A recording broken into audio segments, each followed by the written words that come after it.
Ang buhay ng babaeng ito bilang isang adult ay naging magulo. Ang araw-araw niyang pamumuhay ay napakawalang sigla na para bang wala siyang layunin sa buhay. Malayo ito sa buhay na kanyang ginagalawan noong siya ay isang teenager pa lamang. Noon, siya ay masigla at puno ng buhay kaya't mahal siya ng lahat. Minsan pa nga niyang hinarap at inatake ang bully sa kanilang paaralan ng ilang beses habang inaapi nito ang ibang mga bata. Maging ang bully na ito ay nahulog ang loob sa kanya. Isang maikling pagbabaritanaw ang nagpapakita kay Honey, ang babae, na walang ina na naglalakad sa kalsada nang biglang mabangga siya ng isang truck. Gayunpaman, bahagya lamang siyang tinamaan at agad ding nagising. Ngunit habang ibinibigay niya ang kanyang personal na impormasyon sa mga doktor, narinig niya ang tinig ng isang batang babae mula sa kama sa tabi niya. Hindi lang pamilyar ang boses ng batang ito, kundi ibinigay rin niya ang eksaktong parehong impormasyon sa mga doktor. Hinila ni Honey ang kurtina sa pagitan nila at tumambad sa kanya ang batang babae. Ang batang ito ay walang iba kundi siya mismo noong siya ay teenager pa. Ngunit sa pagkakataong ito, hindi lang siya isang imahinasyon ng kanyang isip. Paano nga ba sila napunta sa sitwasyong ito? Si Honey na nasa 7 gulang ay nagtatrabaho sa isang supermarket. Araw-araw siyang pumapasok sa trabaho na nakasuot ng higanting pusit habang nagpo-promote ng mga merienda. Ngayong araw, isang batang lalaki ang lumapit upang tikman ang mga paninda, ngunit tinangka itong kumuha ng maramihan. Pinigilan siya ni Honey at sinabing isa lang ang maaaring tikman. Bigla namang sumukot ang ina ng bata at pinagsabihan si Honey dahil sa pagpigil sa kanyang anak. Ngunit sa parehong sandali, nagkaroon ng pantal sa mukha ang bata. Dinala si Honey ng kanyang manager sa opisina nito na hanap ng lukhang balisa. Naniniwala itong pareho silang matatanggal sa trabaho, kaya natatakot itong ipaalam sa kanyang asawa ang nangyari. Paglabas ni Honey mula sa opisina, 2 pulis ang lumapit sa kanya, tinakot siya at ikinulong ng maghapon. Sa selda sa tabi niya, dinala rin ng mga pulis ang isang lalaking naglaman ng leon. Suot lamang ni leon ang isang coat at ang kanyang panloob na kasuotan, kaya't sinimulan niyang ikwento ang nangyari sa kanya upang hindi siya mapagkamalang isang manyak. Si Leon at ang kanyang pinsan si Duyon ay mahilig gumawa ng iba't ibang aktibidad. Ngunit ilang araw bago nito, tinawagan siya ng kanyang ama at sinabihang hindi na siya bibigyan ng pera sapagkat wala siyang ginagawang kapakipakinabang sa kanyang buhay. Dahil dito, napilitan si Leon na dumalo sa ilang job interviews hanggang sa wakas ay nakakuha siya ng trabaho bilang isang masahista. Matapos ang ilang araw ng pagtatrabaho, nadislocate ang kanyang balikat, ngunit naipon niya ang kaunting pera na ibinigay niya sa kanyang ama. Subalit, hindi yon sapat upang mapatawad siya nito. Sinubukan ng kanyang tiyahin ang ina ni Duyon na kumbinsihin ang kanyang ama na tigilan na ito. Ngunit si Mr. G-Man ay nagdesisyon pang palalain ang sitwasyon. Hindi lang niya sinabi sa kanyang anak na hindi siya maaaring manatili sa bahay hanggat hindi siya nakakabayad, kundi kinuha rin niya ang lahat ng kanyang damit at itinapon siya sa labas na tanging coat at panloob na kasuotan lamang ang suot. 2 pulis ang nakakita sa kanya at inaresto siya. Ganito siya napunta sa selda. Kasabay nito, pumasok sa himpilan ng pulisya ang isang lalaking nagngangalang Anthony kasama ang kanyang mga assistant, sina Park at Vic. Umupo siya sa harap ni Honey dahil nakilala niya ito. Noong kinukulan niya ang huling pelikula kung saan siya ang bida, dinalhan siya ni Park ng kape na may gatas. Dahil hindi siya pwedeng uminom ng gatas, kinailangan niyang pumunta sa banyo. Sakto namang nandoon si Honey at kumukuha ng mga litrato. Dalita ring sinugod ni Anthony si Honey dahil bilang isang sikat na aktor, hindi siya maaaring mapahiya ng ganoon. Sinubukan siyempre ni Honey na ipaliwanag na hindi siya kumukuha ng larawan ni Anthony kundi ng palikasan. Ngunit sa kabila ng kanyang paliwanag, sumugod pa rin si Anthony at nasira ang kamera niya. Pinag-usapan nila ito kasama ang isang investigador kahit na wala naman itong kinalaman sa kaso. Bago makalaya si Honey, hiningi ni Leon sa kanya ang ulong ng kanyang costume na usip at ibinigay naman niya ito. Pagkatapos, nakatanggap si Honey ng tawag mula sa kanyang kapatid na si Hayam na nag-set up ng blind date para sa kanya. Habang bumibili siya ng bagong damit, si Gion, ang asawa ni Duyon, depensa kay Yon at ibinalik sa kanya ang kanyang credit card upang may magamit siyang pera. Nang gabing yon, muling nakita si Yon at Honey sa isang restaurant habang naghihintay siya sa kanyang blind date. Nang dumating ang lalaki, agad nitong sinabi na mas maganda si Honey sa mga larawan kaysa sa personal. Sa kabila nito, binigyan pa rin siya ng maraming papuri. Gayunpaman, sa muli ay nagdesisyon ang lalaki na i-transfer na lang kay Honey ang pambayad sa kanilang hapunan at umalis na sa restaurant matapos sabihin pupunta lang siya sa banyo. Samantala, naging masama rin ang gabi ni Yon dahil natuklasan niyang frozen ang kanyang credit card. Sinabihan naman ni J-Man ang kanyang pamilya na tigilan na ang pagtulong kay Yon dahil kailangan nitong matutong maging responsable. Tinulungan ni Honey si Yon sa pamamagitan ng pagbabayad ng kanyang pagkain at pagkatapos ay nilibre niya ito ng beer at merienda. Ngunit na mapansin niyang kailangan na niyang umuwi, nahulog ang kanyang cellphone sa kalsada. Bumalik siya upang kunin ito, ngunit hindi niya namalayang may paparating na truck. Bumalik ang kwento sa nakaraan, 20 taon ang lumipas, kung saan ang mga estudyante sa paaralan ni Honey ay bumoboto para sa kanilang paborito. Lahat sila ay bumoto para kay Honey. Maging ang bully ay inutusan ang kanyang mga tauhan na dalhin si Honey sa kanya upang maipagtapat niya ang kanyang nararamdaman. Ngunit sa halip, dinala ng kanyang mga kaibigan ang matalit na kaibigan ni Honey, si Gion. Samantala, pinatikim naman ni Honey ng isang malakas na ninja kick ang bully. Nang siya na ang bumoto, pinili niya ang sarili niya dahil alam niyang siya ay kahanga-hanga. Isang araw, gusto niyang lumiban sa klase kaya nangako siya sa bully na si Chansik na makikipag-date siya rito kung tutulungan siya. Pero sa huli, niloko niya ito at pinainom ng gatas kahit alam niyang lactose intolerant ito. Samantala, dumalo si Batang Hani sa isang audition para sa isang dancing role, ngunit natuntun siya ng kanyang mga magulang at sa pilitang pinanapauwi. Galit si Hani sa kanyang mga magulang habang nagmamaneho sila sa gitna ng malakas na ulan. Pinuksan niya ang pinto ng sasakyan at tumakbo sa kalsada habang may paparating na truck. Ngayon, nagising ang Batang Hani sa ospital bilang si Hani na nasa hustong gulang na. Hindi makapaniwala ang nakatatandang bersyon ni Hani sa kanyang makikita nang makita niya ang kanyang mas batang sarili. Hinawakan niya ang dalaga upang malaman kung totoo siya at tila isa nga itong totoong tao. Matapos niyang hampasin ang kanyang ulo, hinawakan niya ang kanyang paa at napagtanto na pareho sila ng munal sa paa. Hindi mapakali si matandang Hani, kaya kinailangan ng mamagitan ang mga security at dalhin siya palayo. Nag-astang pa ang baliw si Hani, kaya napagdesisyonan ng mga doktor na bigyan siya ng ineksyon upang kumalma. Samantala, tinignan ni Batang Hani ang kanyang cellphone at nakita niyang mayroon siyang 100 araw na natitira. Pero 100 araw para saan? Bigla siyang nabunggo kayon habang hinahanap niya ang daan papunta sa istasyon ng bus. Napansin din ng dalaga na taong 2020 na wala namang saysay sa kanya dahil ibig sabihin nito napadpad siya sa hinaharap. Nang magising si matandang Hani, nakita niyang sinusuri ni Batang Hani ang kanyang gate. Napansin nilang pareho ang kanilang pangalan at iba pang detalye. Tinanong ni Batang Hani ang kanyang nakatatandang sarili na sabihin ang isang bagay na siya lang ang makakaalam. Ikinuwento ng kanyang matandang sarili ang isang insidente kung saan nahulog si Hani sa ibabaw ni Chauncey at hindi sinasadyang mahalikan ang kanyang labi. Napasigaw si Batang Hani dahil hindi pa niya nasasabi ito kahit kanino, kahit sa kanyang matanik na kaibigan. Wala silang ideya kung ano ang nangyayari at napaisip sila kung bahagi ba sila ng isang kakaibang eksperimento marahil gawa ng mga alien. Matapos ang kanilang mga haka-haka, dinala ng nakatatandang sarili si Batang Hani palabas ng kwarto sa ospital, ngunit nabangga sila kayo. Naging mausisa siyon kaya nais niyang sumama sa kanila.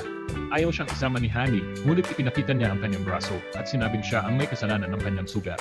Naalala ni Hani na iniligtas na siya niyon at hindi siya masyadong masaktan ng truck. Tinulungan niyon si Batang Hani na makalapas ng ospital, ngunit nang hanapin siya ng nakatatandang sarili. Sinabi niyang nakatakas na ang dalaga. Nag-alala si Hani para sa kanyang sarili, ngunit nagawa niya itong matagpuan sa isang palaruan. Sinusubukan ni Batang Hani na alamin kung may paraan siyang makabalik sa kanyang panahon. Dinala ni matandang Hani ang mas batang sarili sa bahay at nagmamadaling gawin ang kanyang mga gawain. Ngunit napag-alaman na hindi pala kay Hani ang bahay na iyon. Sa katunayan, pagmamay-ari ito ng kanyang kapatid at nagtatrabaho lang siya roon bilang katulong. Pinagtagal, umuwi siyon kasama ang kanyang anak na si Songwoo at pinagsilbihan sila ni Hani. Lumabas naman si Batang Hani mula sa silid kung saan siya itinago ng kanyang nakatatandang sarili dahil kailangan niyang gumamit ng banyo. Gayunman, nagdulot siya ng gulo at nagkaroon ng sunog sa kusina habang sinusubukan ni Hani na pagtakpan siya.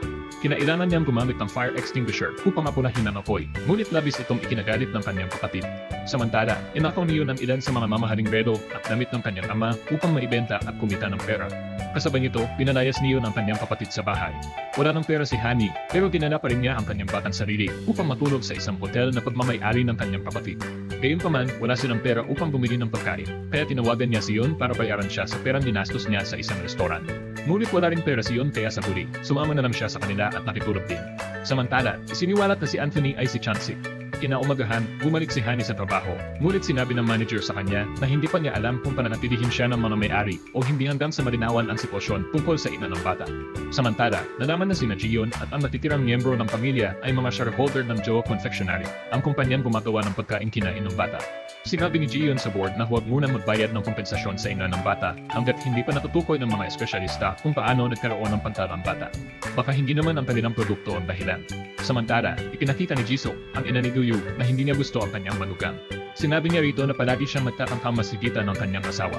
Unang sinubukan ni Hani at pagkatapos ay sinubukan ni Jion na makipag-ayos sa ina ng bata. Ngunit nagkagulo nang lumabas ang bata sa hallway at inanok siya ni Batang Hani ng inang merienda na muling nagdulot ng kanyang allergy. Alam ni matandang Hani na nagkamali ang kanyang mas batang sarili, kaya agad niya itong inilayo bago pa malaman ng iba ang nangyari. Sinisi ng nakatatandang sarili ang bata, ngunit ipinahayag naman ni Batang Hani ang kanyang pagkatismaya sa kanyang nakatatandang bersyon. Isa na siyang kahabag-habag na tao na nakikisama ng at makadepende sa iba. Natigil ang kanilang away nang maalala ni Batang Hani na nasagasaan ng truck ang kanyang ama. Tinanong niya si matandang Hani tungkol dito, ngunit sinabi nitong magtatrabaho sa ibang lungsod ang kanilang ama. Naghiwalay ang dalawa at nakatanggap ng tawag si matandang Hani mula sa kanilang ina na nagtatrabaho bilang isang driver ng taxi habang nasa likuran niya ang kanilang lola. May problema sa memorya ang matanda, kaya kailangan siyang isama ng kanyang anak. Dahil sa matinding lungkot sa mga pangyayari nito, pinag-isipan ni Hani na wakasan ng kanyang buhay, ngunit bigla siyang hinablot ng tatlong gangster. ang sitwasyon sa istasyon ng pulis, binigyan siya ng isa sa mga gangster ng kanyang calling card sakaling kailangan ng mediko dahil isa para siyang tagasingil ng utang. Samantala, sinubukan ni Batanghani na ulitin ang aksidente sa sasakyan sa pag-asang makabalik siya sa kanyang timeline. Ngunit hindi naman niya kayang basta na nang ihagis ang sarili sa harap ng isang kotse. Muling natagpuan siya ng kanyang nakatatandang sarili at dinala siya upang magpalipas ng gabi sa isang bahay na pagmamay-ari ng kanyang kapatid. Magkasamang natulog ang dalawa habang sa parehong oras, makipagkita si Anthony kay Yuyon upang bumili ng isang mamahaling kredo.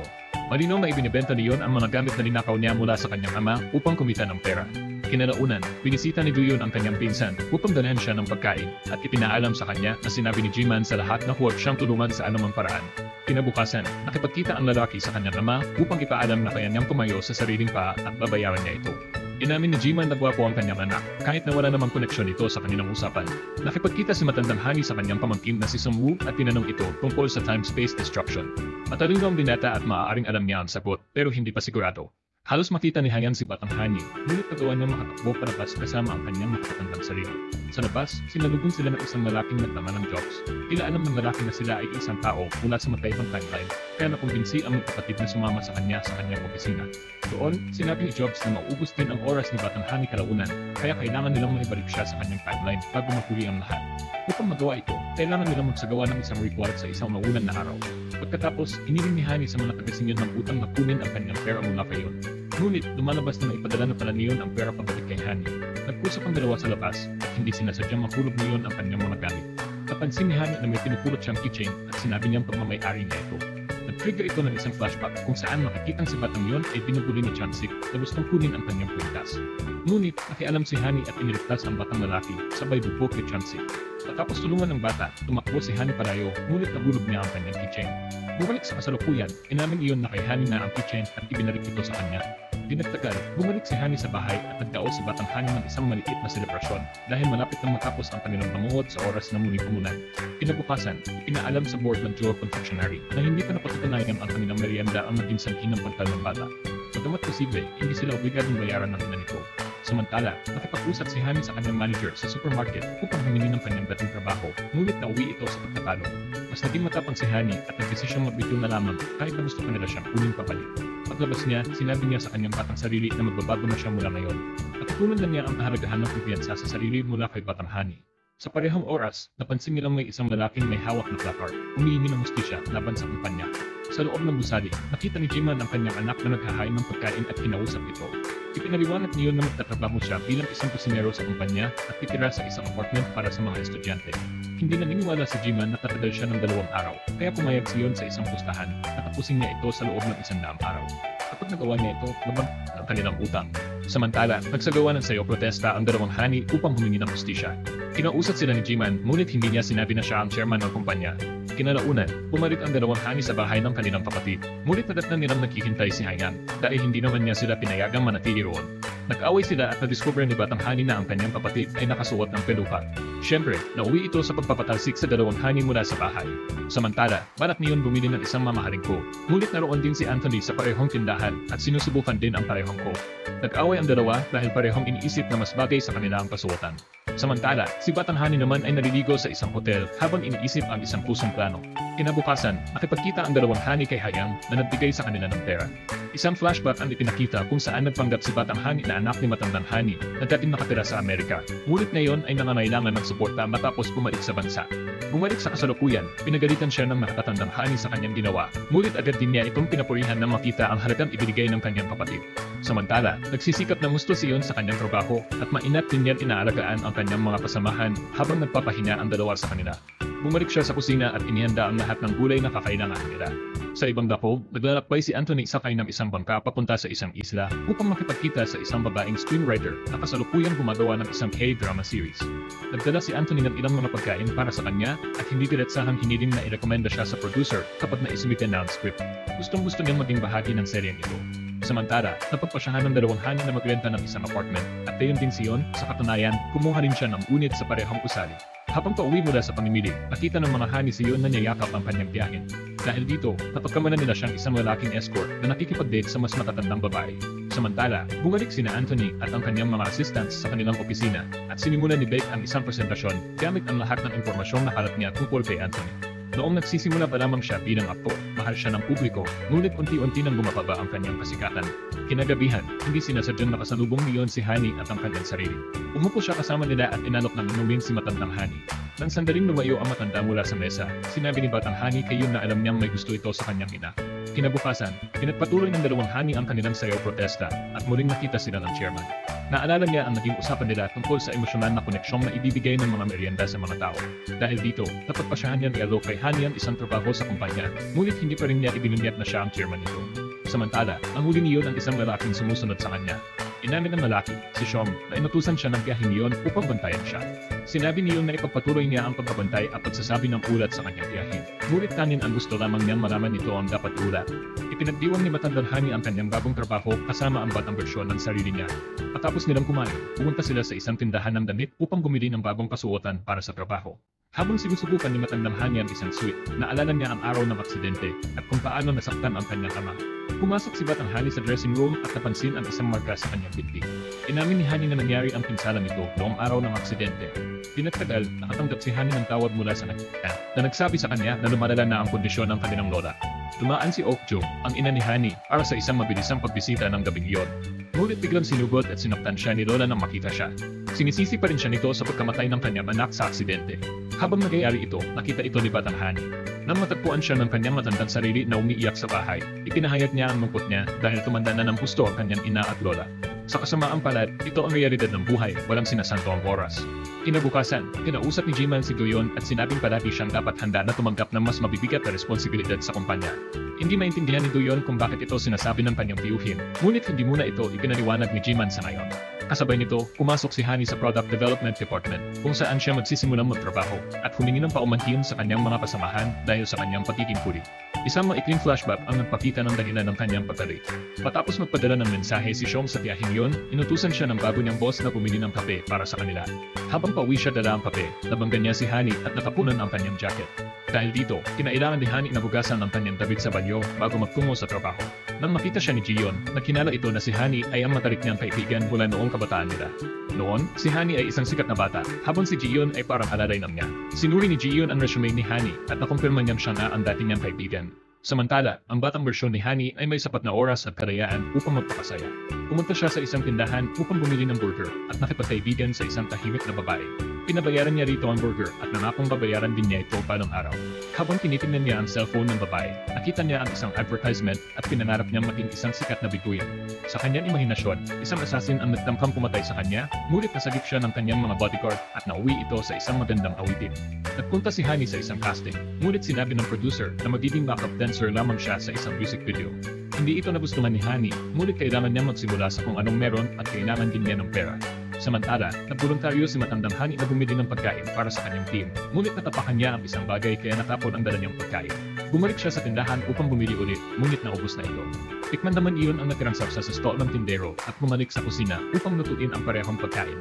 Pagkatapos, dinala niya ito sa team ni Honey at lahat ay natuwa rito. Makalipas ang ilang oras, inamin ni Jiyon kay Honey na siya ang dati niyang kaibigan. Ngunit ipinaliwanag din niya na hindi dapat makialam ang kanilang personal na relasyon sa trabaho. Samantala, ninakaw ni Batang Honey ang ilang gamit ni Hayang, ngunit nahuli siya ng anak nito at sinubukang pigilan siya.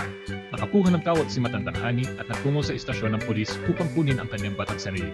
Paglabas nila ng istasyon, ipinahayag ni Hayang ang kanyang pagkadismaya na magkaroon ng isang kapatid na tulad ni Honey. Pinalaan din niya ito na huwag niyang parapitin ang kanyang anak sa kanyang anak sa siya umalis. Nawasak ang mabuting mood ni Honey dahil sa pangyayaring ito, ngunit sinubukan siyang pasayahin ng kanyang batang sarili. Kinuha niya ang isang stereo mula sa kanyang bag at pinatugtog ang isang kanta. Ang kantang ito ay nagpapaalala kay Honey kung paano sila sumasayaw at kumakanta ng kanyang ama noon. Dahil dito, nakaramdam siya ng panghihina at umuko siya. Umupo siya sa hagdan at nagsimulang umiyak habang inaalala ang nakaraan. Pinanood lang siya niyon, ngunit nagpa siya itong quote siyang kampanayin. Samantala, pinuntahan ni Anthony si Jobs upang alamin kung paano niya muling makukuha ang pagmamahal ng madla. Sinabi ni Jobs na kailangan gawin ni Anthony ang isang ulit. Akala ni Anthony na isa lamang itong panloloko, ngunit ibinunyag ni Jobs ang isang detalye na tanging si Anthony at ang kanyang malalapit na kaibigan lamang ang nakakaalam na naging aktor siya dahil gusto niyang makuha ang atensyon ng isang babae. Kinabukasan, aksidenteng nakasalubong ni Honey ang chairman at sumama rin sa kanila si Yon. Ipinahiwatik ng chairman kay Yon na huwag niyang ibunyag ang kanyang tunay na pagkatao. Kaya sinabi ng binata kay Honey na ang lalaking ito ay isang magnanakaw. Nagpasya si Hani na harapin agad ang sitwasyon, kaya nalinis niya ang opisina sa sandaling siya ay pumasok dito. Pagkatapos, sumayaw siya kasama ang kanyang team sa oras ng pang-araw-araw na energizing routine ng kumpanya. Samantala, tumalo si Anthony sa isang commercial kung saan kailangan niyang magbihis bilang isang pusit upang ipromote ang produkto, isang snack mula sa Joe Confectionery. Ayaw niya ito, ngunit nakiusap ang kanyang mga assistant na gawin niya ito dahil kailangan nilang magsimulang muli. Samantala, ipinaalam sa team ni Gio na isa sa kanilang mga pabrika ay hindi makakapag-deliver ng ilang sampo ng produkto sa tamang oras. Nagboluntaryo si Hani na pumunta roon at kunin ang mga snack para sa kanila. Habang palabas siya ng opisina, nasalubong niya ang batang Hani na kasali sa commercial. Hinabol niya ito ngunit hindi niya ito nabutan. Sa halip, nakasalubong niya si Anthony. Matapos ang isang maikling usapan, kinuha niya ang kahon na dapat niyang dalhin sa pabrika at naghintay ng taxi. Nakita siya niyon at nagdesisyong tulungan siya, kaya inutusan niya si Sean na dalhan siya ng sasakyan. Samantala, sa loob ng confectionery, nagpakitang dila si Anthony sa kanyang ad. Habang pinapanood siya ni Batang Hani, nakita niyang kumakain ito ng sandwich. Bigla niyang naalala si Chonsik na tila baliw kung kumain ng parehong sandwich noon. Napaalala rin niya ang isang pangyayari sa nakaraan. Sinubukan siyang halikan ni Chonsik matapos itong kumain ng ilang sandwich. Pareho silang natumba at hindi sinasadyang nakikit ang kanilang mga labi. Napansin din niya ang isang marka sa batok ni Anthony. Dahil dito, nakumpirma niyan si Anthony at si Chonsik ay isang tao. Agad niyang nilagyan ng gatas ang inumin ito na naging dahilan upang mapatakbo si Anthony sa banyo. Habang nasa banyo, nakatanggap siya ng isang mensahe mula sa isang taong nagsasabing alam nila ang kanyang tunay na pagkatao. Kasama sa mensahe ang isang lumang larawan niya. Samantala, matagumpay na naihatid ni Hani at yun ang kahon sa pabrika at naghintay sila para sa mga samples na. Habang pauwi na sila dala ang mga snack, may nakita silang isang lalaking nanununod sa lawa. Gamit ang mga snack, gumawa si Hani ng isang improvised na salbabida at pinana ito sa lalaki upang sagitin siya. Itinaya ni Hani ang kanyang sariling buhay, ngunit agad siyang sinagip niyon at hinila palabas ng tubig. Pagbalik niya sa opisina, sira na ang mga snack at sinigawan siya ni Gion. Hindi niya matanggap ang paliwanag ni Hani. Nang sila na ng dalawa, nakiusap si Hani na bigyan siya ng isa pang pagkakataon. Muntik nang mahulog si Hani sa hagdan, ngunit nasalo siya ng kanyang batang sarili. Pumunta sila sa banyo upang mag-usap at dito nakita sila ni Gion. Napansin niya ang malaking pagkakahawig ng batang Hani sa kanyang dating kaibigan. Nagpakita ng flashback kung saan nakita ang puling hindi magandang pag-uusap ng dalawang magkaibigan. Sinubukan ni Gion na pasayahin si Hani matapos mamatay ang kanyang ama, ngunit sinigawan siya nito at pinalis. Kinagabihan, nawala ng kuryente sa apartment building at may narinig ang mga babae na tunog na parang isang multo. Nakita rin nila ang isang anino na naglalakad sa labas, kaya nagpasya silang suriin ito. Sa kabutihang palad, si Yun lang pala ang naglalakad-lakad. Gayunpaman, may isang babaeng figura na nakita nilang nagtanggal ng wig habang papalayo. Kinabukasan, habang nanonood ng balita ang chairman at ang kanyang pamilya, napagtanto nilang nagsasabi ng totoo si Hani. Nagustuhan ng chairman ang kwento at inutusan ang marketing department na gamitin ito. Ang ideya na may nailigtas na buhay gamit ang kanilang snack ay talagang kahanga-hanga. Humingi ng tawad si Gion kay Hani, kaya maaari na silang magpatuloy sa kanilang trabaho. Samantala, i-review ni na Anthony at ng kanyang mga assistant ang video footage mula kahapon at natupoy nila ang salarin. Nakausap ng mga assistant si Hani, ngunit hindi siya natinan. Sa halip, ipinakita niya sa kanila ang isa pang litrato niya kasama si Chonsik at sinabing huwag na nilang ipilit ang issue. Kung hindi, isisiwalat niya ang tunay na pagkatao ni Anthony. Balik sa kumpanya, dinala ni Duyon ang buong Product Development Department para kumain at pagkatapos ay magkaraoke. Ang dalawang aktibidad na ito ay nauwi sa isang informal na labanan sa pagitan ni Hani at Gion na gustong patunayan na siya ang mas mahusay. Samantala, nakipagkita si Jisoo, ang tiyahin, sa isa sa kanyang mga tauhan upang kumuha ng impormasyon tungkol sa chairman. May balak siyang agawin ang kumpanya mula rito. Nang gabing iyon, medyo lasing si Hani habang pauwi. Nakita siya niyon at pinuhat pauwi. Kasabay nito, natunton ni na Anthony at ng kanyang assistant ang bahay ni Hani at nagpasya siyang bisitahin ang batang Hani. Ngunit pagpasok niya sa bahay, nadatnan niya si Yun doon, kaya nauwi ito sa isang kompetisyon sa pagitan nilang dalawa. Lumabas si Anthony na naguguruhan dahil nakita niyang may dalawang Hani. Di nagtagal, nakipag-usap si batang Hani kay Yun at napagtanto niyang ito ang batang umiiyak na iniligtas niya noon. Napabulala si Hani na ilang araw pa lang mula nang mangyari yon, pero agad niyang itinama ang sarili at sinabing ikinuwento lang iyon ng kanyang ina ilang araw ang nakalipas. Kinabukasan, muling binisita ni Anthony ang mga babae upang bigyan sila ng pera. Nalaman ng matandang Hani na kinikilan ng kanyang batang sarili si Anthony. Kaya kinuha niya ang pera at ibinalik ito kay Anthony kasama ang mga litratong hawak ng batang Hani tungkol sa kanila. Pag-uwi niya, sinigurado niyang wala ng ibang natitirang larawan si batang Hani tungkol kay Chonsik. Samantala, sa Joe Confectionery, ipinaalam sa chairman na bumaba ang benta ng kanilang mga produktong may strawberry. Pinaliwanag ni Gion na nagkaproblema sila sa farm na nagsusupply ng strawberry sa kanila, kaya kinansela nila ang kontrata at lumipat sa ibang farm. Sa kabilang banda, si Sungwoo ay naakit kay Batang Hani na nagiging isang kakaibang sitwasyon dahil siya pa rin ang kanyang tiyahin. Ngunit kung anak siya ng kanyang tiyahin, lumalabas na pinsan din niya ito. Habang ang matandang Hani naman ay hindi ganoon kahusay sa pagtikim at pagsusuri ng mga bagong snack. Patuloy namang nagkakasalubong sina Anthony at Hani nang hindi sinasadya, dahilan para lumala ang kanilang kompetisyon. Ipinagmalaki ni Anthony na naging magkasintahan sila ni Honey noon na siyang nagpaisip kay Honey ng isang eksenang tila nakakadiri para sa kanya. Ang team ni Honey ay may bagong misyon at bumisita sila sa unang farm na dating nagsusupply sa kanila ng strawberry. Ayaw na muling makipagtrabaho ng may-ari sa kanila dahil sinira nila ang kontrata noon, ngunit nagkaroon ng ideya si Honey at tinawagan si Yon. Iniinya kayo na magbigay ng ilang recipe na may strawberry bilang pangunahing sangkap at agad niyang niluto ang mga ito. Nang ipakita niya ang pagkain, nagustuhan nito ng lahat. Sinabi ni Honey na ang lahat ng produktong gawa sa kanilang strawberry ay masarap, kaya hindi dapat ipagkait ang mga ito sa mga customer. Sa huli, nakumbinsi ang may-ari ng farm at sinabi ni Gion sa board na dapat nilang bayaran ang farm ng anumang halaga na hihingin nito dahil sulit ang kanilang strawberry. Kinagabihan, kumain si Yon at Honey na magkasama, ngunit hindi mawala sa isip ni Yon ang nakakainis na imahe ni Honey na nakikipag-date kay Anthony. Pag-uwi nila, nagkaroon sila ng isang malalim na pag-uusap. Samantala, may masamang balita naman ang mga assistant ni Anthony para sa kanya. Nang tignan nila ang kanyang social media accounts, napansin nilang unti-unting nawawala ang kasikatan niya at tumarami ang kanyang mga haters. Kinabukasan, bumili na ang matandang Honey para kay batang Honey, kaya labis itong namangha. Habang naglalakad sila palabas ng tindahan, nakita nila ang batang babae na nakilala ni Honey noong isang araw na binubuli ng 3 babae. Sinubukan nilang tulungan ang bata, ngunit sila mismo ang binugbog ng mga bully. Ngunit biglang naglabas ng galit at garing ang batang babae at tinalo niya ang mga bully. Nauwi silang lahat sa istasyon ng pulis kung saan natuklasan ni Honey na ang ama ng bata ay isa sa kanyang mga kasamahan sa trabaho. Habang kumakain silang lahat, sinabi ng lalaki na matagal na niyang hindi nakitang ganoon kasaya ang kanyang anak. Pagkatapos nilang maghiwalay ng landas, sinabi ng matandang Honey sa kanyang batang sarili na ipinagmamalaki niya ito. Kinabukasan, nag-organisa si Anthony ng isang event upang mapalapit muli sa kanyang mga haters. Dumalo ang dalawang Honey sa event, pati na rin si Yon o mas tamang sabihin, napilitan siyang dumalo dahil sinundan niya ang mga babae. Nang makatanggap ng tawag sa siyong mula kay Chiso, sinabi niyang gumagawa ng volunteer work si Yon. Laking gulat ang tiyahim dahil hindi ito ang normal na ugali ni Yon. Matapos ang event, nilibre ng mga assistant ni Anthony ang mga haters sa isang kainan at sinabing gagawin nila ito muli kung kukuha sila ng magagandang litrato kasama si Anthony. Sa isang punto, may nakain si Anthony na nagpadiretso sa kanya sa banyo muli, ngunit hindi ito datas. Tinulungan siya ni Honey na kumalma at nagkaroon sila ng isang pribatong sandali. Muling ipinakita ni Anthony na may gusto pa rin siya kay Honey. Samantala, sa bahay ni Gion, nahuli siya ng kanyang biyanan na kumakain ng midnight snack at pinagalitan ito ng gusto. Narinig ito ni Duyon at pumagit na, sinabing masyadong mahigpit ang kanyang ina sa kanyang asawa. Pagkatapos ng event ni Anthony, nais niyang ihatid ang mga babae pa uwi, ngunit sumama rin si Yon. Pagdating sa bahay, sabay na pumasok ang dalawa kasama ang mga babae. Sa unang pagkakataon, nagkaroon sila ng malapitan sandali nang biglang mawalan ng kuryente at may nakita silang figura na naglalakad sa labas ng apartment. Sabay-sabay silang lumabas upang i-exorcise ang multo. Ngunit bigla nilang napansin na ang sinasabing multo ay naka-sneakers at komportableng pantalon. Hinabol ng grupo ang multo, ngunit nauwi sa suntukan sina Yon at Anthony. Samantala, nahuli ni Honey ang multo at tinanggal ang pelupa ng babae. Sa huli, nalaman nilang ang multo ay ang pamangkin ng landlady na sinadyang taputin si Honey dahil gusto niyang makuha ang apartment para sa sarili niya. Halos magsimula ulit ang away nina Anthony at Yon, ngunit napagdesisyonan nilang pag-usapan na lang ito. Sa kabila ng maayos nilang usapan, wala pa rin malinaw na kasunduan, kaya hayaan na lang daw na ang pinakamagaling ang manalo. Pagbalik ni Yon sa bahay ni Honey, sinabi nito na sana ay mayroong merienda na ligtas kainin ng mga taong may allergies o hindi makakain ng kasalukuyang mga produkto. Naisip ni Honey ang ideyang ito matapos niyang maalala ang insidente noong bata pa si Anthony. Sa katunayan, ang Jowa Confectionery ay may taunang kompetisyon kung saan maaaring lumahok ang mga empleyado sa pamamagitan ng pagsumite ng bagong ideya para sa isang merienda, may premyo rin para sa mananalo. Nagkasundo sina Honey at Yon na sumali bilang isang team. Kinabukasan, maagang gumising ang dalawa at nag-commute papunta sa opisina.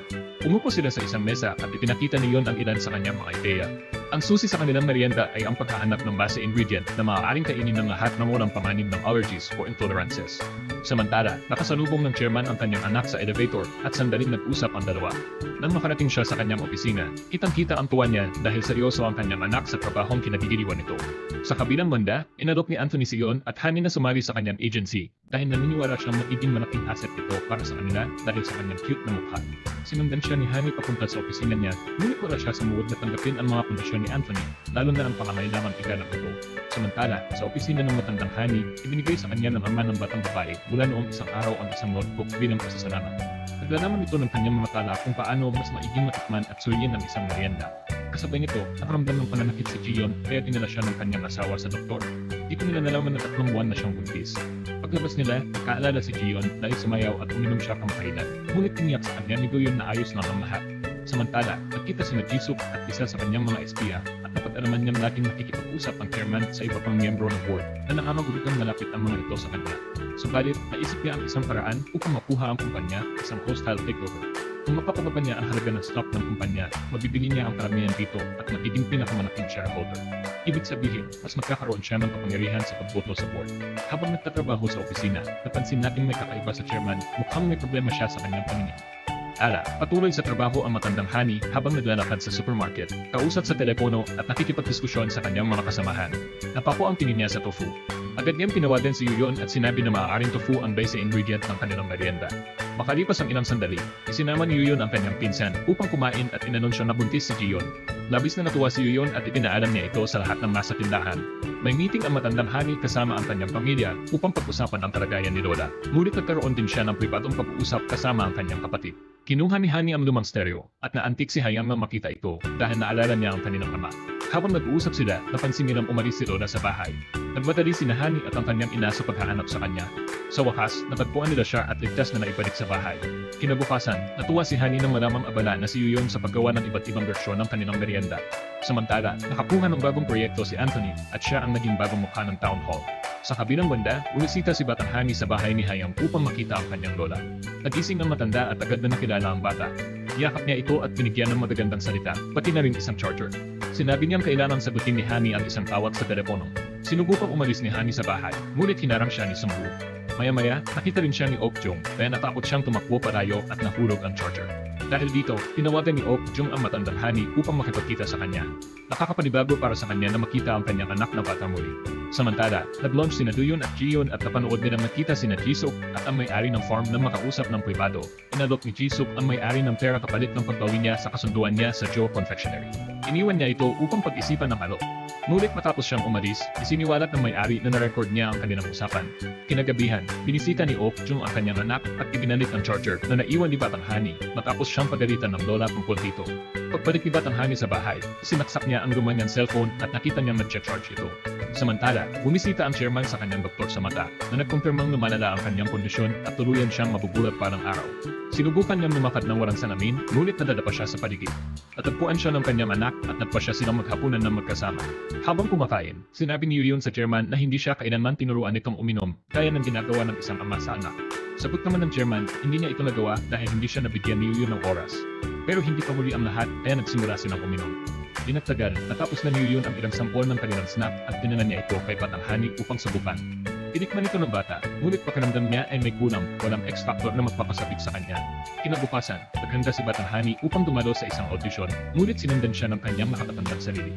Nagustuhan ng advertisers ang dalawa at inimbitahan din ang matandang Hani na maging bahagi ng commercial. Makalipas ang ilang sandali, nakita ng magkapatid si Yuyon na kasama ang kanyang tiyahin at inakala nilang isa siyang male escort. Nagalit sila sa kanya, ngunit sinundan sila ni Yuyon sa bahay upang ipaliwanag na ang babaeng nakita nila ay tiyahin niya. Ngayong nagkaayos na silang muli, bumuo sila ng isang study group upang subukan ang kanilang merienda. Ngunit nagkasundo ang mga palahok na may kulang pa rin ito. Naalala ni Hani ang isang alaala noong bata siya, kung saan may mga lalaking nagpot ng roasted rice gamit ang isang makina.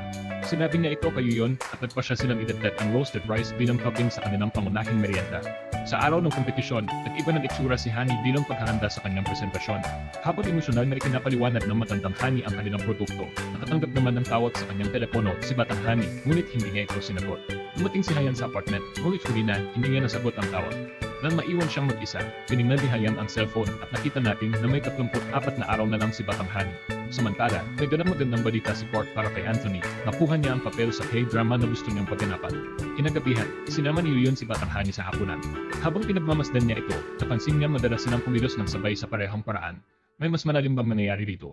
Ngunit hindi lang siya ang nagtataka tungkol sa pinagmulan ni Batang Hani. Nakatanggap si Jobs ng isang nakakabahalang mensahe mula sa Divine habang pinag-uusapan ni Hayam at Ok-jung ang tungkol sa bata. Napakalinaw ng pagkakahawig ni Batang Hani sa kanya na hindi ito maaaring baliwalain. Habang nanonood ng ulat ng panahon sa TV, nalaman ng dalawang Hani na ulan kinagabihan. Nagmamadali silang sumakay ng taxi patungo sa isang lugar kung saan nila isasagawa ang ritual upang maibalik si Batang Hani sa kanyang orihinal na panahon. Gayunpaman, naiwan nila ang kanilang cellphone at nang tumawag si Jobs kay Hani upang balaan siya na huwag gawin ang ritual, si Yuyon ang nakasabot. Kinuha niya ang telepono at dali-daling sumakay ng taxi upang habulin ang mga babae. Habang nasa biyahe, pinag-isipan niyang muli ang mga kaganapan at napagtanto niyang si Batang Hani at ang matandang Hani ay isang tao. Samantala, napansin ng matandang Hani na naiwan niya ang kanyang cellphone, kaya ginamit niya ang telepono ng kanyang batang sarili upang tawagan ang kanyang numero. Sinagot ito ni Yuyon at sinabi sa kanya ang mensaheng ibinigay ni Jobs, huwag gawin ang ritual.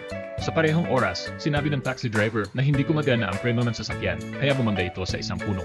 Nang magising si Hani sa ospital, binisita siya ni Jobs at sinabi na nagkamali siya tungkol sa ritual. Bukod pa rito, may mas malaking problema, sinusubukan ng tadhana na itama ang anomalya sa Matrix, kung saan lumitaw si Batang Hani sa maling panahon. Dahil dito, nakanganib ang buhay ng bata. Sinabi ni Jobs kay Hani na kailangan makahanap siya ng paraan upang maibalik ang kanyang batang sarili sa tamang panahon, ngunit sa ngayon, kailangan protektahan niya ito mula sa pagkamatay. Binigyan siya ni Jobs ng isang spell na makakapagpanatili ng kaligtasan ni Batang Hani sa loob ng ilang panahon. Nais malaman ni Yuyon ang karagdagang detalye tungkol sa proseso ng pagpapabalik kay Batang Hani, ngunit aminado si Jobs na wala pa siyang ideya kung paano ito gagawin. Kailangan nilang maghintay hanggang sa makahanap siya ng solusyon. Samantala, inimbitahan ni Jisuk si Jiyon upang kumain at kinausap siya tungkol sa kahalagahan ng pagpapanatili ng pagkakaisa ng kanilang pamilya. Ngunit ang totoo, nais niyang kunin si Jiyon upang isama sa kanyang masamang plano sa hinaharap.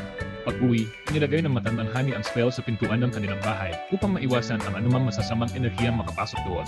Di nagtagal, nakita sina Jisuk at Seong na patuloy pa rin nagtatrabaho para sa kanya kahit nagpapanggap siyang kaibigan ni Yuyon. Ibinigay ni Seong kay Jisuk ang isang flash drive na pagkatapos ay ibinigay ni Jisuk kay Jiyon. Inilagay ni Jiyon ang flash drive sa computer ni Hani matapos nahulaan ang kanyang password.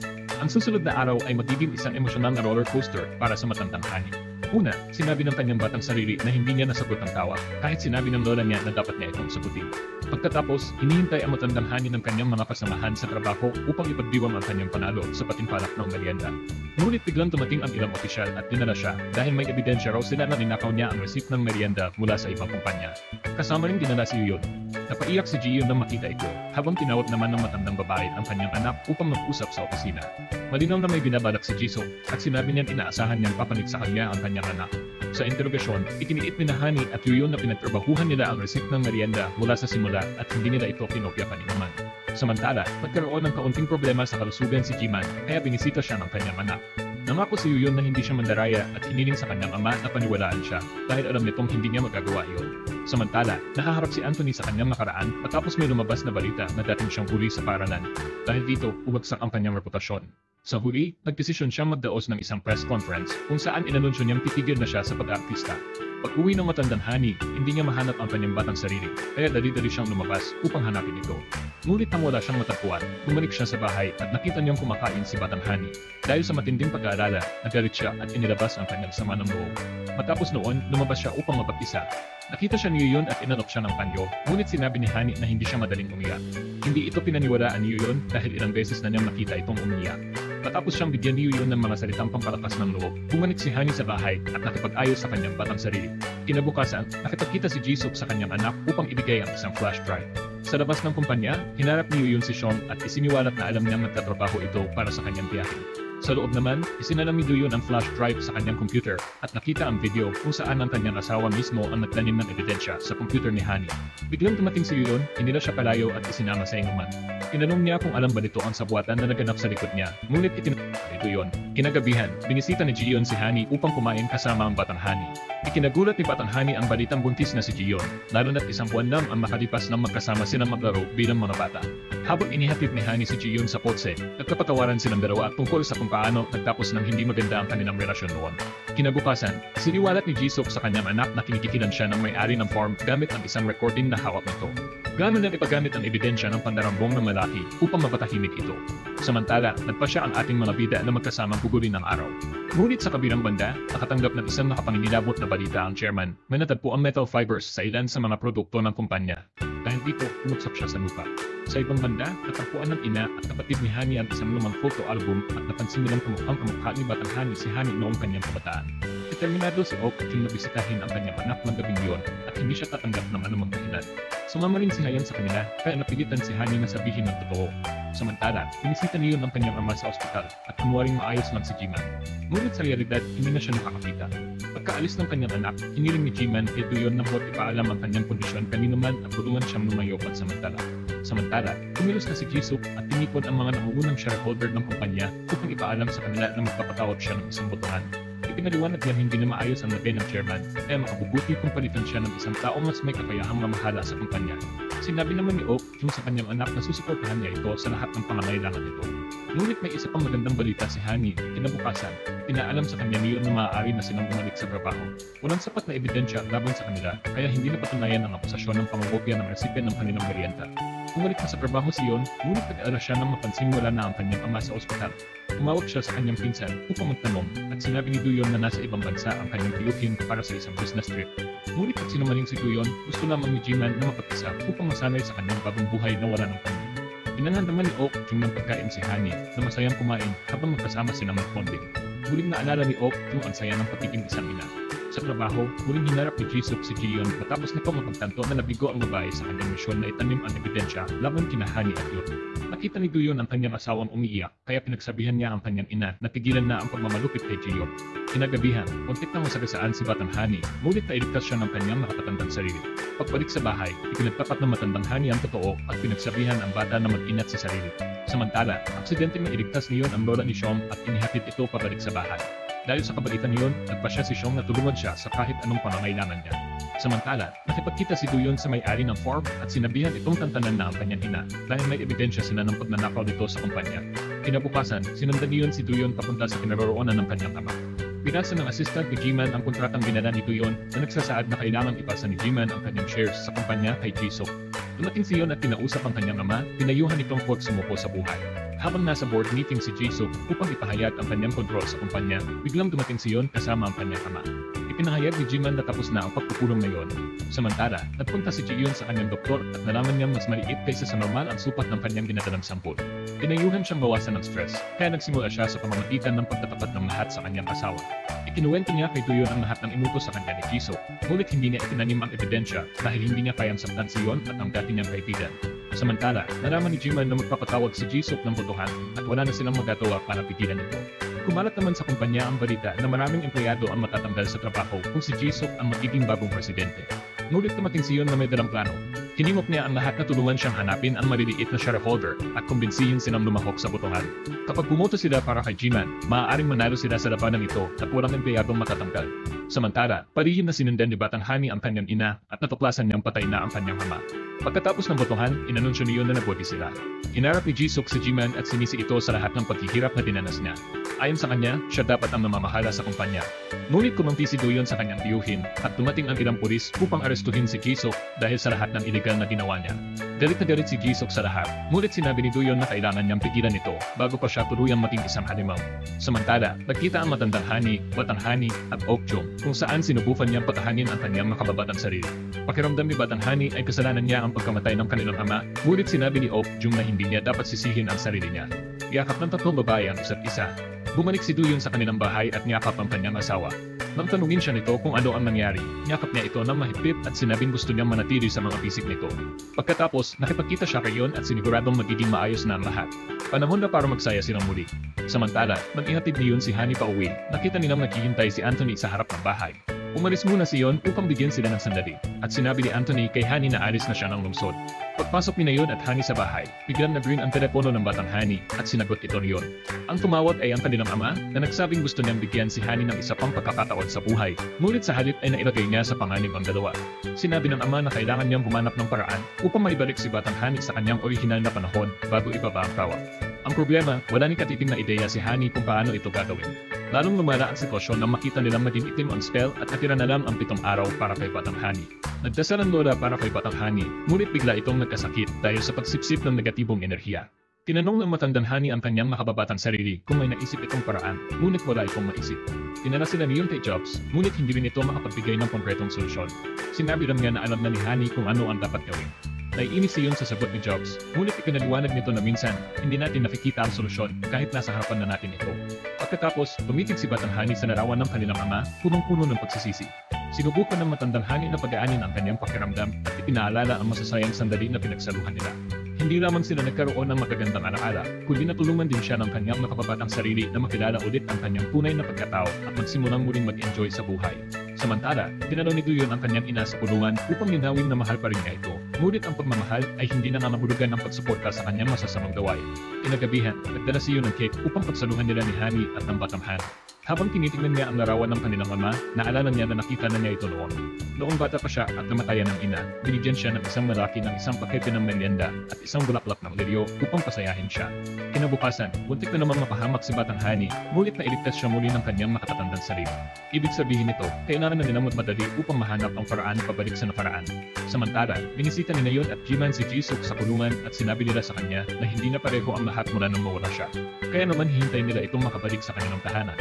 Habang nasa bahay, napansin ni Batang Hani ang isang lumang photo album at nahumarin siya sa larawan ng isang malawak na kukirin na puno ng mga liliw. Kinagabihan, napanaginipan niya rin ang parehong lugar at nakita ang sarili niyang naglalakad papunta sa isang magusan. 2 araw na lang ang natitira, kaya alam na ni Hani ang dapat niyang gawin. Nang magising ang matandang Hani, wala na si Batang Hani. Isang flashback ang ipinakita kung saan bumisita si Hani sa lugar na iyon kasama ang kanyang ama noong siya ay dalagita pa. Agad na nagtungo si Nayon at matandang Hani sa bukiring iyon at nakita ang Batang Hani. Matapos magpaalam sa kanila, naglakad ang bata papasok sa labusan at isang nakakasilaw na liwanag ang tumama sa kanyang mukha. Siya ay matagumpay na naibalik sa kanyang orihinal na panahon. Ngunit sa parehong sandali, nabundol ang kanyang ama ng isang truck habang sinusubukang iligtas siya. Lumapit si Hani sa kanyang ama, luhaan, ngunit sinabi nito na huwag niyang isisi sa sarili ang mangyari.